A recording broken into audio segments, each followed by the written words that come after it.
Time बताने का ये तो कोई तरीका नहीं हुआ। एक डंडा मारा होगा बाबा, 1 बज रहा है, सिर पे डंडा पड़ा, साधु खुशी के मारे नाचने लगा, खुशी के मारे नाचने लगा और हाथ जोड़ करके उस ऊपर वाले को लाख लाख धन्यवाद देने लगा। लोगों ने कहा बाबा तुम पागल हो गए क्या है? उसने तुमको डंडा मारा, रोने की बजाय, आंसू मारने की बजाय तुम खुश होके नाच रहे हो, पागल हो गए क्या? साधु ने बड़ी प्यारी बात कही। उसने कहा मैं ऊपर वाले को धन्यवाद दे रहा हूँ कि इसे 1 घंटा पहले नहीं पूछा।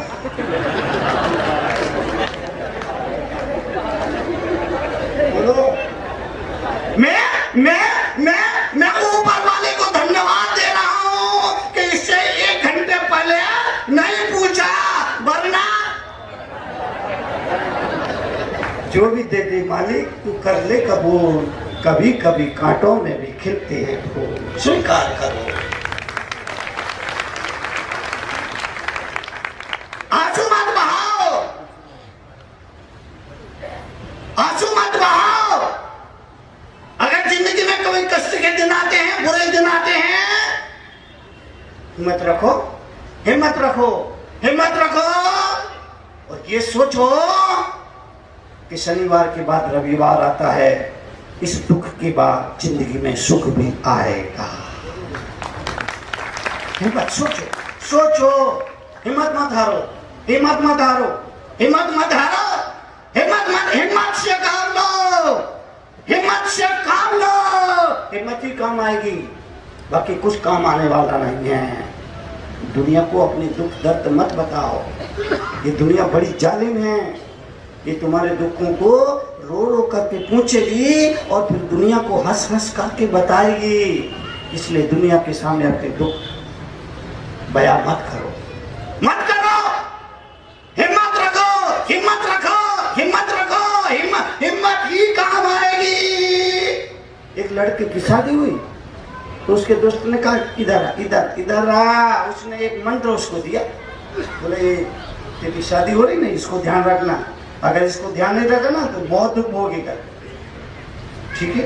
अगले दिन उसने अपनी पत्नी से कहा मुझे 8 बजे ऑफिस जाना है, 7 बजे नाश्ता तैयार हो जाना चाहिए, नहीं तो घबरा गई। नहीं बहू थी, नहीं थी, घबरा नहीं। उसने 6 बजे ही नाश्ता बना दिया। उसने कहा ये तो अच्छी बात है भाई, मंत्र काम तो करता है। अगले दिन उसने कहा आज मेरे घर मेरे 4 दोस्त आ रहे हैं, उनके लिए भोजन बढ़िया होना चाहिए, नहीं तो सुने हैं वो तो घबरा जाए। उसने 2 बजे आने वाले थे, 12 बजे ही अच्छा भोजन बना के तैयार कर दिया। उसने कहा बात है ये मंत्र तो बहुत काम करता है, समय से पहले काम हो जाता है। अगले दिन उसने कहा कि मैं 4 बजे मार्केट जाने वाला हूँ, मेरे बूट पर बारिश हो जाना चाहिए, नहीं तो परेशान हो गई, उसका चैन खत्म हो गया, नहीं तो बात में नहीं, उसका जीना हराम हो गया। वो बाजू में एक बुढ़िया रहती थी, उसके पास गई और बोली अम्मा मैं इनका हर काम कर देती हूँ, लेकिन फिर भी हर बात में नहीं तो बुढ़िया ने कहा कि पूछ ले, नहीं तो क्या पूछ लेना, नहीं तो क्या। उसने कहा नहीं अम्मा मैं इतनी हिम्मत नहीं कर सकती हूँ, मैं नहीं पूछ सकती हूँ, अगर मैंने पूछा नहीं तो क्या। उन्हें बोलना बंद कर दिया तो, घर से निकल गए तो, मुझे घर से निकाल दिया तो, नाराज हो गए तो, फिर अरे बुढ़िया ने कहा बेटी तू चिंता मत कर, मैं उस डब्बू को जानती हूँ, मैं उस डब्बू को अच्छी तरह जानती हूँ, तो चिंता मत कर, पूछ लेना, नहीं तो क्या। बुढ़िया ने ढांढस बनाया और घर वापिस भेजा। अगले दिन पति ने अपनी पत्नी से कहा मुझे 9 बजे की बंबई के लिए ट्रेन पकड़नी है, नहाने के लिए गर्म पानी 8 बजे हो जाना चाहिए, नहीं तो। पत्नी ने हिम्मत बांधी और बोली नहीं तो क्या। पति बोला ठंडे पानी से नहा दूंगा। ये क्या हो रहा है? हिम्मत तो करना पड़ेगी, हिम्मत तो करना पड़ेगी, नहीं तो बहुत दुख देगा, नहीं तो ये जिंदगी भर दुख देगा, इसलिए हिम्मत तो करना पड़ेगा, हिम्मत ही काम आएगा। इसलिए मैंने कहा हिम्मत से काम लो, घुटने मत टेको, परिस्थितियों के सामने घुटने मत टेकिए। अरे जिंदगी में दुख आए तब भी मुस्कुराइए, और इतना मुस्कुराओ, इतना मुस्कुराओ, जिंदगी में दुख आए तब भी मुस्कुराओ, और इतना मुस्कुराओ, इतना मुस्कुराओ, इतना मुस्कुराओ कि दुख को भी लगने लगे, कि दुख को भी लगने लगे। अरे यार छन्नी छन्नी छन्नी ने सुई से कहा, बहन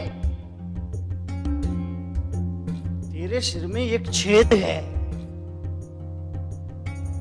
छन्नी ने सुई से कहा, बहन तेरे सिर में एक छेद है। तो सुई ने कहा, मेरे सिर में तो एक ही छेद है, पर बहन तेरे पेट में तो छेद ही छेद है। मतलब समझिए,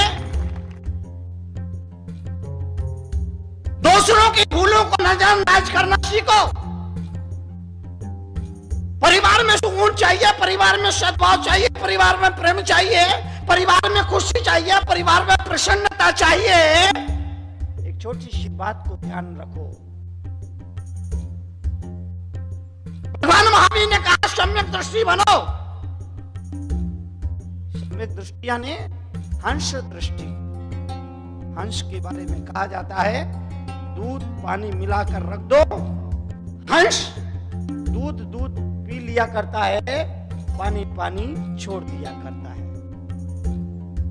ठीक इसी तरह से इस देश के महापुरुषों ने कहा, कितना भी गरीब हो और कितने भी गरीब की झोपड़ी क्यों ना हो, पर गरीब की झोपड़ी में भी, गरीब से गरीब आदमी की झोपड़ी में भी कम से कम एक दरवाजा जरूर होगा। गरीब से गरीब, गरीब से गरीब झोपड़ी में, गरीब से गरीब की झोपड़ी में भी कम से कम एक दरवाजा जरूर होगा। ठीक इसी तरह से पापी से पापी आदमी में भी एक ना एक सद्गुण जरूर होगा। शीशी में अगर डांट हो तो शीशी का अंदर का जो पदार्थ है वो सुरक्षित रहता है। ढक्कन, अगर शीशी में डांट हो तो अंदर का पदार्थ तो सुरक्षित रहता है। ठीक इसी तरह से अगर बच्चों के ऊपर माँ बाप की डांट हो तो बच्चों का जीवन भी सुरक्षित रहता है। बच्चों से कहूंगा, अगर कभी तुम्हारे माँ बाप डांट दे, माँ बाप की डांट का बुरा मत मानना, बल्कि यह सोचना, गलती करने पर माँ बाप नहीं डांटेंगे तो फिर और कौन डांटेगा। गलती करने पर यह सोचना, ये विचार अपने दिल दिमाग में लाना कि गलती करने पर माँ बाप नहीं डांटेंगे तो और कौन डांटेगा। पिछले दिनों विधानसभा में संबोधन देने के लिए मैं गया। मैंने विधानसभा के उस संबोधन में जो मेरे सामने जनप्रतिनिधि बैठे थे, मैंने कहा कि संत और नेता दोनों भाई भाई हैं, क्योंकि दोनों पर ही समाज सुधार की बहुत बड़ी जिम्मेदारी है। मैंने कहा कि मैं भाई भाई हूं, और फिर यह भी बताया कि राम का भाई लक्ष्मण तो हो सकता है, रावण नहीं हो सकता है। मैंने यह भी कहा कि कृष्ण के भाई बलराम तो हो सकता है, कंस नहीं हो सकता। इतना भी निवेदन मैंने किया, आप पड़ोसी के बच्चे को चॉकलेट तो दे सकते हो, लेकिन चांटा नहीं मार सकते। पड़ोसी के बच्चे को पड़ोसी के बच्चे को आप चॉकलेट तो दे सकते हो, लेकिन चांटा नहीं मार सकते। चांटा कोई अपना ही मारेगा। मैंने ये भी निवेदन किया कि भाई अगर मैं तुम्हें चांटा मार रहा हूं तो चूंकि मैं तुम्हारा अपना हूं, भाई हूं, इसलिए चांटा मारने का मेरा अधिकार बनता है, हक बनता है। अगर माँ बाप ने कभी डांटा, बुरा मत मानिए, बल्कि ये सोचिए गलती होने पर माँ बाप नहीं डांटेंगे तो और कौन डांटेगा। और कभी अगर छोटे गलती कर दे, छोटों से भूल हो जाए तो भी बुरा मत मानिए। सोचिए कि गलतियां छोटे नहीं करेंगे तो फिर और कौन करेगा। गलतियां अगर छोटे नहीं करेंगे तो और कौन करेगा। मतलब यह हुआ हर हाल में अपने आप को परिस्थितियों के अनुरूप ढालिए।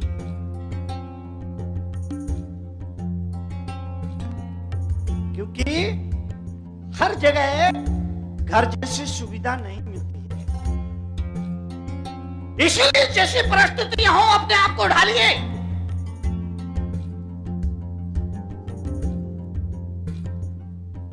लेकिन आदमी इतना गुलाम हो गया शरीर का, एक दिन अगर चाय पीने ना मिले दोपहर में,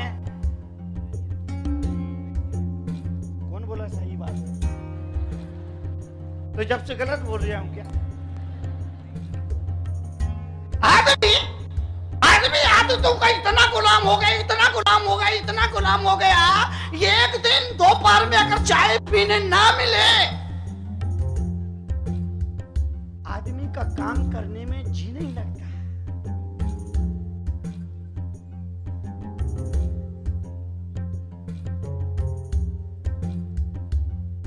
और चाय आजकल तो हाल ये हो गया, किसी के यहाँ आप मेहमान बन के जाइए, वो आपको खूब पूछ परख करे, खूब तरह तरह के पकवान, व्यंजन, मिष्ठान, नमकीन बनाए, आपको खिलाए, लेकिन चाय ना पिलाए।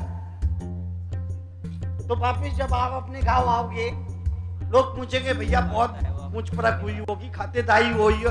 अरे क्या खातिरदारी, चाय तक के लिए नहीं पूछा। चाय ना हुई, ऐश्वर्या राय हो गई। जमाना बदल गया।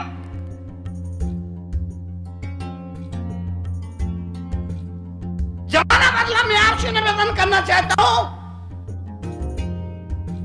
एक जमाना था कि राम राज्य में दूध की नदियां, कृष्ण राज्य में घी,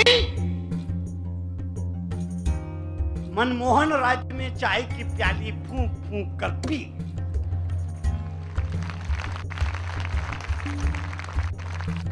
अब जी आदमी की पहुंच से बाहर हो गया। महंगाई बढ़ती ही जा रही है, बढ़ती ही जा रही है, बढ़ती ही जा रही है। घर से आदमी चलता है टमाटर लेने के लिए, 40 रुपए किलो टमाटर के हिसाब से घर से चलता है, बाजार पहुंचते पहुंचते 42 रुपए किलो हो जाता है। इसी रफ्तार से महंगाई बढ़ रही है। और मुझे लगता है अगर महंगाई में होता रहा इसी तरह चढ़ाव, तो अखबार में छप जाएंगे एक दिन ये भाव। चावल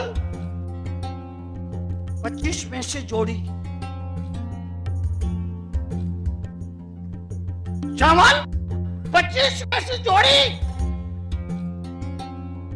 गेहूं 2 रुपए के कौड़ी, दूध 5 रुपए बूंद, घी 10 रुपए में सूंघ। दूध 5 रुपए बूंद, घी 10 रुपए में सूंघ। बात क्या कही वित्त मंत्री ने, बात क्या कही? अमेरिका से आएगा भारत में दही, आम 20 रुपए के 3 कच्चे और 100 रुपए में 2 बच्चे।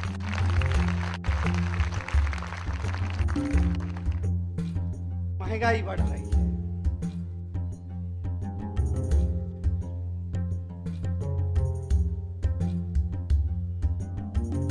महीने के आखिरी में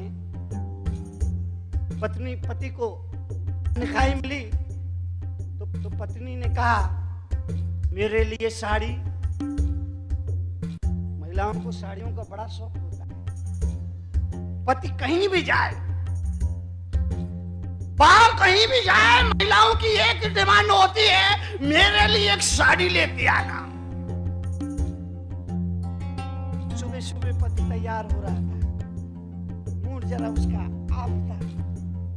पत्नी ने कहा कहां जा रहे हो? पति बोला बाहर में। बोले ठीक है मेरे लिए एक साड़ी लेके आना।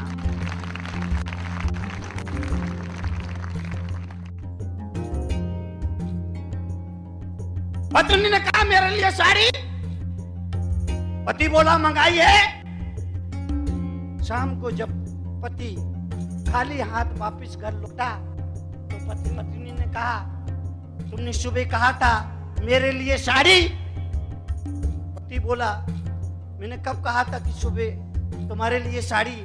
पत्नी बोली तुमने कहा था कि साड़ी मंगाई है। पति बोला मैं तो बोला था कि महंगाई है। निवेदन करना चाहिए, रुपए की कीमत कम हो रही है यह मेरा मतलब मकसद नहीं है, यह मेरी चिंता का विषय नहीं है। डॉलर का मूल्य कम हो रहा है यह मेरी चिंता का विषय नहीं है। मेरी चिंता का विषय सिर्फ इतना है इंसानियत का मूल्य दिन ब दिन कम हो रहा है। आज किसी को 50,000 रुपए दो और किसी की आप टांग तुड़वा सकते हो। किसी को लाख रुपए दो, किसी भी आदमी का किडनैप करवा सकते हो। 2 लाख रुपए दे दीजिए, किसी भी आदमी का आप मर्डर करवा सकते हो। यानी आदमी की कीमत, आदमी की जान की कीमत सिर्फ कुछ चंद रुपए ही रह गई है। मानवता की कीमत घट रही है, इंसानियत की कीमत घट रही है। इसलिए आपसे निवेदन करो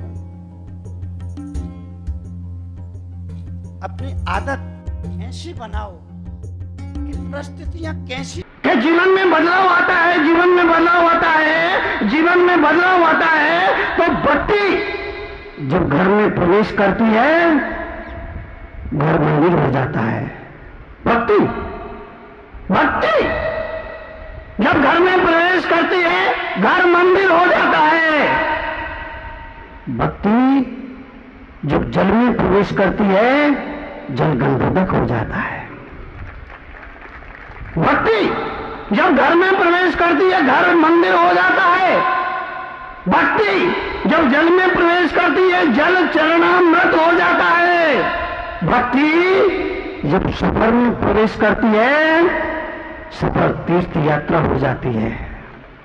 भक्ति जब संगीत में प्रवेश करती है संगीत कीर्तन हो जाता है। भक्ति जब भूख में प्रवेश करती है भूख व्रत हो जाता है। भक्ति जब भोजन में प्रवेश करती है भोजन प्रसाद हो जाता है। और भक्ति जब इंसान में प्रवेश करती है इंसान भगवान हो जाता है। तो बदलाव जरूरी है। बदलाव घर मंदिर हो जाता है सिर्फ बदलाव से। जल गंधोदक हो जाता है सिर्फ बदलाव से। यात्रा तीर्थ यात्रा हो जाती है, सफर तीर्थ यात्रा हो जाती है सिर्फ बदलाव से। इसलिए अपने को बदलिए, अपने को बदलिए, अपने को बदलिए। सामने वाला कुछ बोले आप चुप रहिए, चुप रहिए, चुप रहिए, चुप रहिए। चुप नहीं रहता है आदमी, इतना बेईमान है, चुप नहीं रहता है। अगर सामने वाला गुस्से में है और गुस्से में अगर आपको बोला कुत्ता और आपने भौंकना शुरू कर दिया, गलत क्या कहा? सोचिए, अगर सामने वाला गुस्से में है और उसने आपको कहा कुत्ता और आपने भौंकना कहना शुरू कर दिया। उसने गलत क्या कहा? गलत तो उस वक्त होता जब आप चुप रहते, गलत तो उस वक्त होता जब आप चुप रहते, मगर चुप नहीं रहता आदमी, जवाब देता है। और उसकी गाली पूरी भी नहीं हो पाती है और आदमी उससे पहले अपनी गाली दे लेता है। उसको लगता है अगर इस गाली का जवाब मैंने तुरंत नहीं दिया तो मेरा स्वर्ग का सर्टिफिकेट कैंसिल हो जाएगा। नहीं, चुप रहिए। महावीर के जीवन की घटना है, 12 साल तक चुप रहे। बाहुबली स्वामी 1 साल तक चुप रहे। आप